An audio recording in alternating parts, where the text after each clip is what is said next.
In the heart of Southeast Asia, where the monsoon rains fall like silver curtains across endless plains, and the sun rises over 1,000 stone towers, there once existed a civilization that dared to dream in centuries. The Khmer Empire was not simply a place, it was an idea. A living vision, carved in sandstone and reflected in mirror-like reservoirs that challenged the limits of human ambition. To step into their world is to step into a land of contrasts. The heat is heavy, almost liquid, yet the air shimmers with possibility. Wide rivers cut through fertile plains like arteries pumping life into a vast body. In the distance, mountains rise like the spines of ancient dragons, sacred to those who believed the earth itself was alive. Between these mountains and the floodplains sprawled a network of cities, markets, and temples, each one a heartbeat in the grand design of an empire. For the Khmers, land was more than property. It was a canvas. They shaped it with the patience of gardeners and the precision of engineers. They redirected rivers, built massive reservoirs, and carved canals by hand, turning the natural rhythm of the monsoons into a reliable engine for agriculture. This mastery of water transformed their world into one of abundance. When your rice fields yield not once but 2 or 3 times a year, hunger becomes a stranger and a civilization can turn its attention to higher pursuits. Art, philosophy, architecture, power. The skyline of the Khmer Empire was unlike anything else in the medieval world. Instead of steel and glass, it was crowned with towers shaped like lotus buds, layered in terraces, each symbolizing the steps toward the heavens. These were not mere buildings, they were statements. Angkor Wat, the most famous of them all, was designed to be a physical model of the Hindu cosmos. Every wall, every moat, every tower was a symbol in stone. For the leaders of the Khmer Empire, architecture was not just about shelter or aesthetics, it was branding on an imperial scale. It told the world, we are here, we will endure, we have mastered not only the earth beneath our feet but the universe above our heads. For modern entrepreneurs, this is where the story begins to resonate. The Khmers didn't just build for the moment, they built for legacy. Their monuments were not quick wins, they were investments in identity. The choice to align a temple to the equinox wasn't just religious devotion, it was a demonstration of precision, mastery, and vision. The message was clear. We understand the patterns of the heavens, we are aligned with the eternal. In today's language, it was a flawless pitch to the world, executed not in PowerPoint slides, but in towers of stone. Life in the Khmer Empire's heartlands was a vibrant mosaic of activity. The great city of Angkor thrived like an ancient startup ecosystem on steroids. Merchants sold goods from India, China, and the Malay archipelago. Artisans worked in stone, bronze, and silk. Farmers delivered rice in quantities that could feed armies and fund grand projects. Priests and scholars debated the meaning of existence in shaded courtyards, while dancers performed in the royal court with movements so refined they became a living language.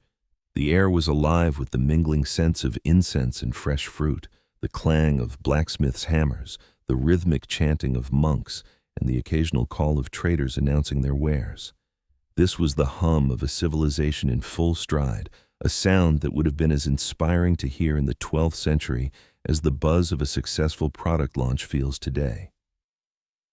But behind the spectacle was discipline. Every canal dug, every temple built, every festival held was part of a strategy. The Khmer rulers understood that prosperity was not an accident, it was engineered. Just as a modern founder invests in infrastructure, talent, and branding, they invested in the systems that sustained their empire. They created not only the conditions for survival, but for the flourishing of culture and innovation. And yet, what made the Khmer world truly magnetic wasn't just its material success, it was its vision. This was a civilization that saw no contradiction between the earthly and the divine, between ambition and spirituality. To build a temple was to serve the gods and the people. To expand territory was to bring order to a chaotic world. They didn't separate the practical from the symbolic. They fused them until each became stronger. Imagine walking through Angkor at its height. The streets are wide, lined with market stalls and shaded by trees. The canals are alive with boats carrying goods. Children chase each other past workshops where artisans carve Apsara's celestial dancers into slabs of sandstone. Above it all, the towers of the temple complex rise like mountain peaks, their surfaces alive with carvings of myths, battles, and gods. The entire city feels like a living story, one that you are a part of simply by being there. This is the power of a vision realized. It pulls you in. Whether you are a trader from far-off lands, a local farmer, or a visiting dignitary, you can't help but feel that you are in the presence of something larger than yourself. And that's the real lesson of the Khmer Empire's magnetic pull. When vision, execution, and belief align, they create a gravitational force that draws people, resources, and ideas. The Khmers knew this intuitively. Their empire wasn't just a political entity. It was a brand, a network, a shared belief system. It's why they could command loyalty across vast distances, why they could inspire generations to continue projects that took decades to complete. In the Khmer world, every person, from the king to the stonecutter, was part of a common narrative, that they were building something that would last forever. And in many ways, they succeeded. Centuries after the empire's decline, the ruins still stand, not as crumbling reminders of a lost past, but as proof that when human ambition is grounded in vision and supported by strategy, it can outlive the very hands that shaped it. So as we step into the full story of the Khmer Empire, remember this. You are not just hearing about a distant civilization. You are stepping into a masterclass in vision, branding, infrastructure, and leadership, a story as relevant to the modern entrepreneur as it was to the stone carver chiseling lotus petals into a temple wall 1,000 years ago. The Khmer world was a place where ambition was measured in miles of canals, acres of rice fields, and the alignment of stone towers with the stars. And it all began with a willingness to dream on a scale that still humbles us today. When we talk about empires, it's tempting to start with the monuments, the stone towers, the grand cities, the art that endures through centuries. But every empire begins with something far less tangible: authority. Not the kind written on parchment or chiseled into stone, but the kind that lives in people's minds, the belief that one leader has the right and the ability to unite them. For the Khmer Empire, that moment came in the early 9th century, and it came with a man named Jayavarman II. His legacy is often framed in the language of kings and conquests, but to understand him through a modern lens, think of him as the founder of a startup with an audacious goal to consolidate a fractured market into a single dominant brand. His market wasn't consumers. It was a patchwork of small chiefdoms scattered across the Mekong Basin, each with its own loyalties, traditions, and power structures. The geography alone made unity seem improbable. The land was both a gift and a challenge: fertile plains fed by seasonal floods, dense forests rich in resources, and mountains that served as both natural fortresses and barriers. Roads, as we think of them, didn't exist. Movement relied on rivers, jungle paths, and sheer endurance. To unite this landscape under one rule required not only military might, but the ability to weave a shared identity strong enough to override local divisions. Jayavarman II understood that force could take a kingdom, but only belief could hold it. He was not the first to try and unite the Khmer lands, but he was the first to succeed in a way that lasted, and he did it by merging the spiritual with the political in a masterstroke of statecraft. The pivotal moment came in 802 CE, during a ceremony on the sacred mountain of Phnom Kulen. There, Jayavarman II declared himself a Chakravartin, a universal ruler under the Devaraja cult, which linked the king's authority directly to the divine. To his people, this wasn't just political theater, it was cosmic alignment. It said, "I am not only your king by blood or conquest, I am the axis between heaven and earth. To follow me is to be part of a divine order." In modern terms, it was a rebrand so complete it redefined the playing field. He wasn't just another leader competing in the existing system, he rewrote the system itself. By positioning his reign as sacred, he gave it a legitimacy that swords alone could never secure. This is the kind of move entrepreneurs recognize instantly, creating a category of one. From that point forward, his unification efforts accelerated. Jayavarman II relocated his capital several times, a sign not of instability, but of strategic thinking. Each move allowed him to consolidate power in different regions, strengthen alliances, and adapt to the shifting political landscape. He built networks not only of soldiers, but of administrators, priests, and builders, ensuring that his authority extended beyond the battlefield. He understood the value of symbols. Every temple constructed under his watch, every ceremony performed in his name, every edict issued from his court reinforced the idea of a single Khmer identity. And he didn't just absorb local rulers, he gave them a stake in his vision. By allowing regional leaders to maintain certain privileges under his authority, he turned potential rivals into partners. Over time, this network of alliances and infrastructure laid the foundation for something far greater than any single reign. Jayavarman II's real genius was that he planted seeds he knew he would never see fully grown. Like any visionary founder, he built not for the next quarter, but for the next century. By the time he died, the Khmer Empire was no longer a dream. It was a reality, a unified state with the political, spiritual, and infrastructural foundations to grow into one of the most powerful civilizations in Asia. His successors would inherit not just land and armies, but a framework for governance, belief, and expansion. In the modern business world, we talk about founder's vision as the DNA that shapes an organization long after its creator is gone. Jayavarman II's vision became the Khmer Empire's DNA. It defined its architecture, its rituals, its art, and even its approach to problem solving. It's why, centuries later, the empire's monuments still stand, as if the stones themselves remember his name. And here's the entrepreneurial takeaway. True unification, whether of markets, teams, or nations, is never just about consolidation. It's about creating a shared story that people choose to believe in. Jayavarman II didn't just unite the Khmer lands. He united their imaginations. And once people share a vision, they will build things together that no one could have built alone. When Jayavarman II laid the political and spiritual foundation for the Khmer Empire, he was building a framework. But a framework, no matter how well designed, needs a home, a place to root its identity, project its image, and manage its operations. For the Khmers, that place would become Angkor. In today's terms, Angkor was more than just a capital. It was the headquarters, the flagship store, the central node of a network that spanned hundreds of miles. But unlike any modern HQ of glass and steel, this one was envisioned in stone, water, and sacred geometry. The early capital sites shifted. Hariharalaya, for instance, served as one of the first major centers. Nestled near the Tonle Sap Lake and the banks of the Roluos River, it was perfectly positioned for both agriculture and transport. The Tonle Sap wasn't just a lake. It was a living engine, swelling and shrinking with the monsoons, feeding one of the most fertile floodplains in the world. Control the water, and you controlled the food supply. Control the food supply, and you could fund everything else: armies, temples, trade, and public works. From the beginning, Angkor's builders treated urban planning as both a science and an art. Streets were laid with purpose, canals doubled as transportation and irrigation, and temples were aligned with celestial events. This wasn't random beauty, it was calculated symbolism.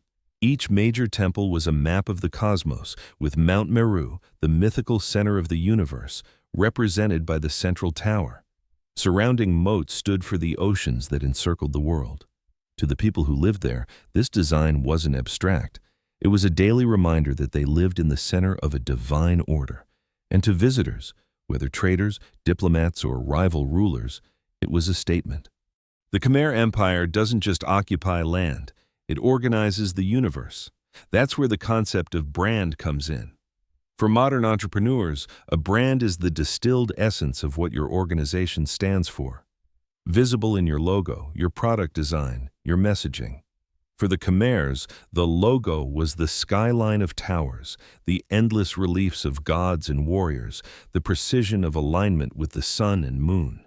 Every traveler who approached Angkor by river would see its silhouette rising in perfect symmetry, as if the city itself had been summoned into being by divine decree. The temples were the crown jewels of this branding strategy. Take Preah Ko, one of the early state temples. It wasn't massive by later standards, but it was a masterclass in identity building. Dedicated to Shiva and honoring the king's ancestors, it established the connection between the royal family, the divine, and the land. This was deliberate storytelling. The king's lineage was not just noble. It was cosmically sanctioned.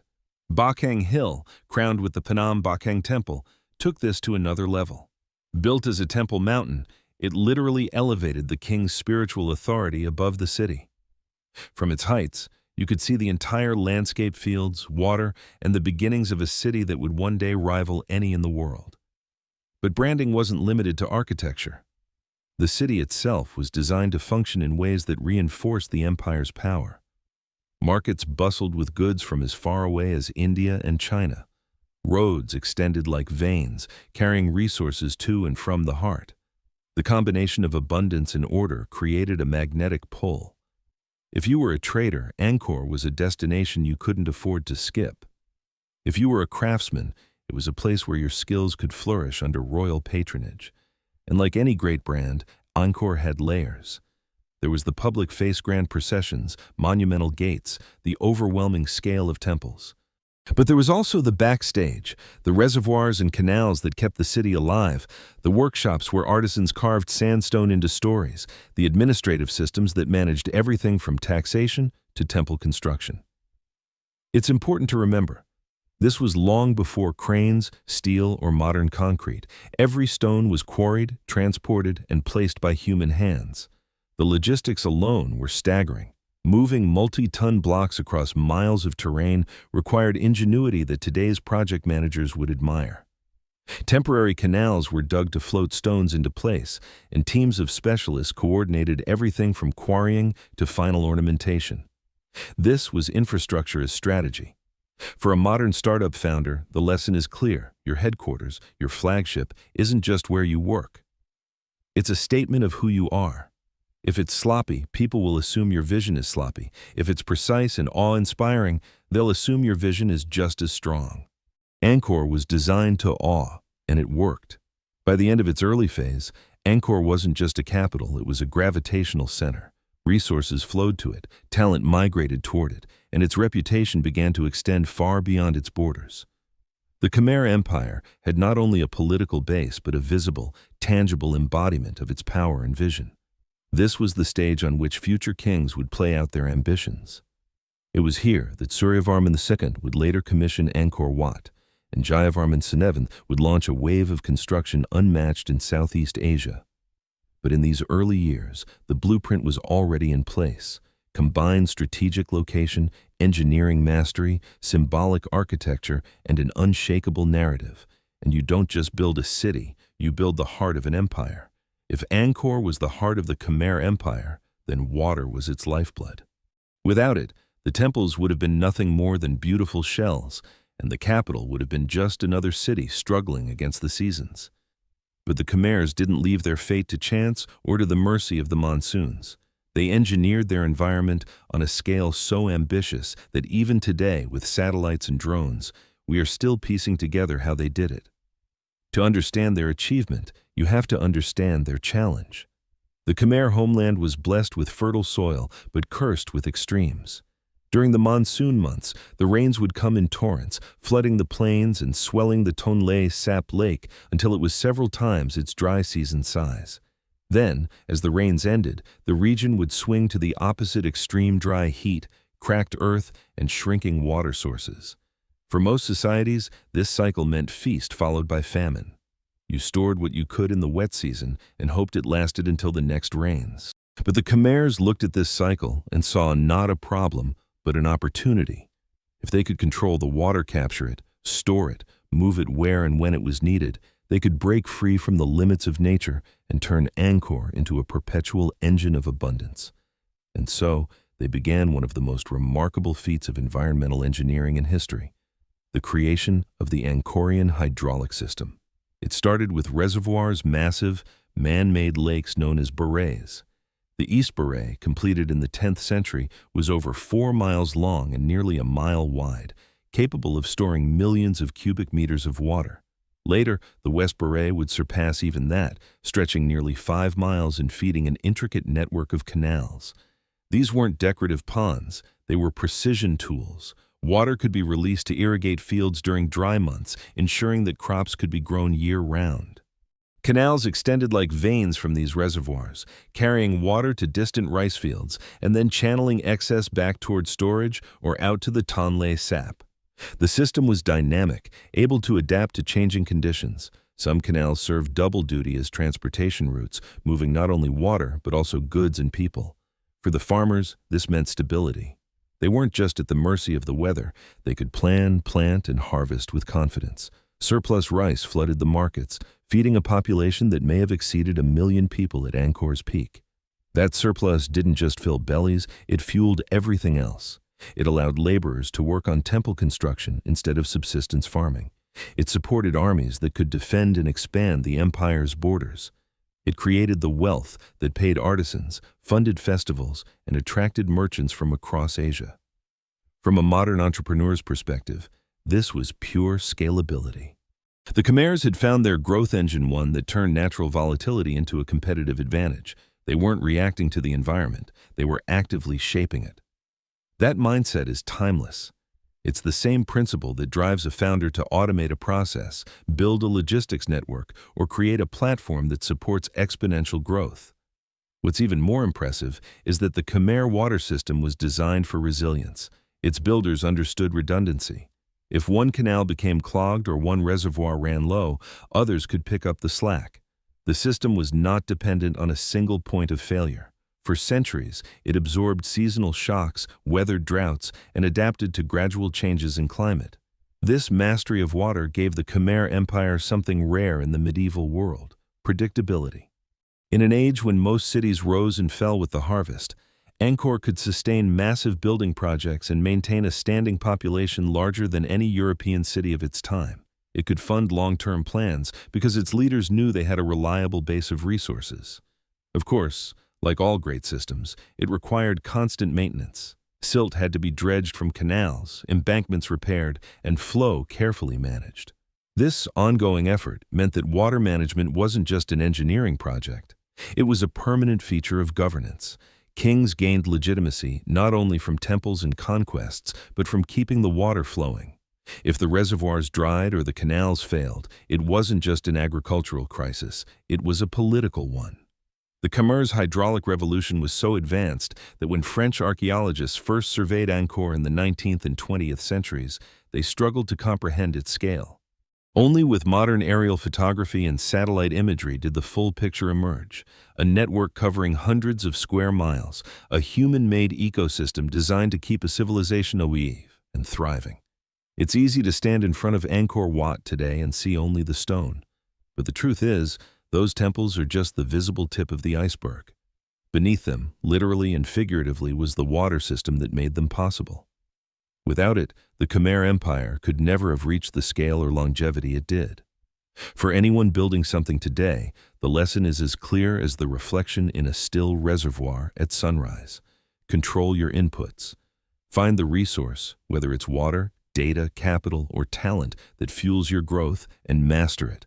Build systems that can handle abundance as well as scarcity. And above all, design them not just for today's needs, but for the long game. The Khmers understood that you can't predict the future, but you can prepare for it. They built their city in harmony with the rhythms of the land, yet with the confidence to bend those rhythms to their will. And for centuries, it worked. Every great endeavor has a moment when momentum turns into mastery, when growth stops being fragile and becomes self-sustaining. For the Khmer Empire, that moment was the 12th century, when ambition crystallized into dominance, when the empire not only thrived, but defined the cultural and economic heart of Southeast Asia. This was the Khmer Empire's golden age, and at its helm stood rulers like Suryavarman II, whose name would forever be tied to the creation of Angkor Wat. But before we step inside those stone corridors, we have to understand the bigger picture. The Khmer Empire in this period was not simply surviving, it was shaping the region's political map, economic flows, and cultural identity. Geographically, the empire stretched its influence over much of present-day Cambodia, Thailand, Laos, and southern Vietnam. Its reach extended through diplomacy, marriage alliances, and military campaigns that were as calculated as any modern corporate expansion strategy. Each conquest wasn't just about acquiring land, It was about securing resources, controlling trade routes, and integrating diverse populations into the Khmer system. The empire's capital, Angkor, had become a magnet for talent, trade, and ideas. Think of it as the New York City or San Francisco of its time, if those cities were also lined with temples that could swallow modern skyscrapers in their shadow. Merchants arrived from India, bringing spices, textiles, and religious manuscripts. Chinese traders sailed down to exchange ceramics, silk, and metalwork for Khmer rice, forest products, and precious gems. From the Malay archipelago came exotic hardwoods, aromatic resins, and gold. This trade network wasn't just a side benefit, it was a strategic pillar. The Khmers understood that controlling the flow of goods meant controlling the flow of influence. Ports along the Mekong and the Gulf of Thailand acted like well-placed distribution hubs, ensuring the empire's reach extended far beyond its borders. And the beauty of this system was reciprocity. Khmer goods, especially rice and crafted luxury items, were equally coveted abroad, making the empire an indispensable partner in regional trade. Culturally, this period was nothing short of explosive. Temples rose from the earth with a speed and scale that still leave archaeologists baffled. Angkor Wat, the crown jewel, wasn't just the largest religious monument in the world. It was a physical manifesto of Khmer identity. Its bas-reliefs stretched for nearly half a mile, telling stories from Hindu epics alongside scenes of daily Khmer life. Every carving was a marketing campaign in stone, blending spiritual devotion with political legitimacy. Artisans honed their craft to levels of precision that would challenge modern tools. Dancers in the royal court refined the Apsara dance into a visual poetry that embodied grace and divine beauty. Sculpture, architecture, and performance all served the same purpose: to project the empire's sophistication, power, and divine mandate.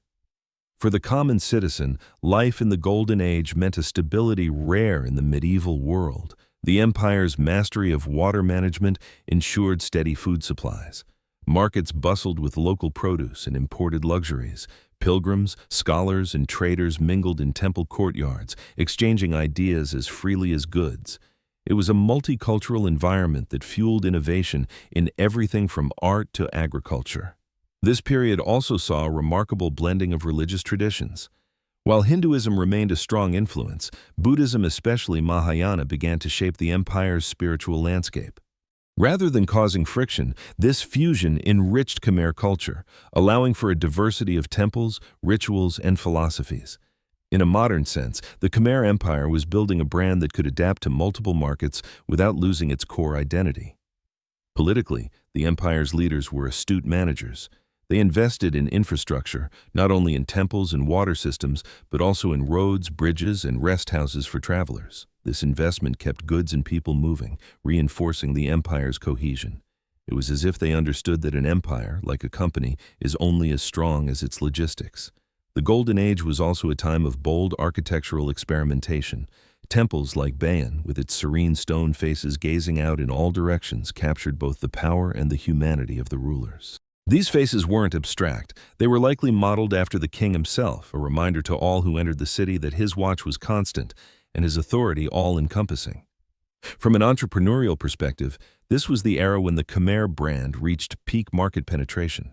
They had secured supply chains, agriculture, trade, built iconic brand assets, temples, city planning, expanded into new markets, territorial conquests, and diversified their offerings, religious and cultural integration. They were, in every sense, the market leader in their region.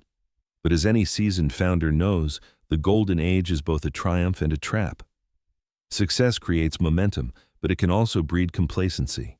The Khmer Empire's very strengths, its centralized power, its vast infrastructure, its reliance on complex systems, would, in time, become vulnerabilities. But in the 12th century, those shadows were still beyond the horizon. For now, the empire stood at its zenith, confident that its towers would touch the heavens forever. In the long arc of the Khmer Empire, few reigns stand out like that of Jayavarman VII. He wasn't just another king building bigger temples or waging further conquests. His leadership marked a shift, a pivot that redefined what it meant to rule, and it did so at the empire's height. If earlier kings had built their legitimacy on divine association, monumental architecture, and territorial expansion, Jayavarman VII layered some. To appreciate his rise, you have to imagine the context.